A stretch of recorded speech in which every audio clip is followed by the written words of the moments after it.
কখনো পাহাড়ি এলাকায় ভ্রমণে গেলে দেখবেন যে বিশাল আকৃতির কিছু পাথর পাহাড়ের কূলে ঘেঁষে দাঁড়িয়ে আছে। পাহাড়ের মাটির সাথে যেন তার গভীর মিতালি। স্টিল দাঁড়িয়ে আছে, গড়িয়ে পড়ছে না। দৃশ্যগুলো দেখে আমরা অনেক সময় অবাক হয়ে যাই যে আল্লাহর সৃষ্টি কত অদ্ভুত। যে পাথরটি দেখছেন এটি বাঁশতলার জমগাঁও এলাকার উপর স্বমহিমায় দাঁড়িয়ে আছে। এই পাথর কি সারা জীবন এমন বিশাল আকৃতির ছিল? অবশ্যই না। এটি মাটির ভিতরে ধীরে ধীরে বড় হয়েছে।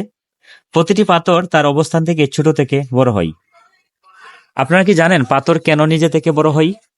বিষয়টি হচ্ছে, পাথর হচ্ছে মিনারেল বা খনিজ পদার্থের কালেকশন।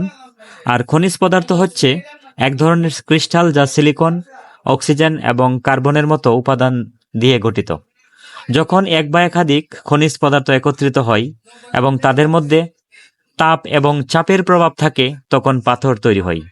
একটি নির্দিষ্ট পরিমাণ খনিজ পদার্থ দিয়ে পাথর তৈরি হয় এবং এই খনিজ পদার্থের পরিমাণ কখনো কখনো বৃদ্ধি পায়।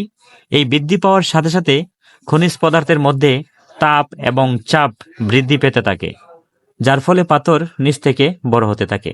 এভাবেই ছোট ছোট পাথর আস্তে আস্তে বড় হয়ে যায় বিভিন্ন প্রাকৃতিকগত কারণে।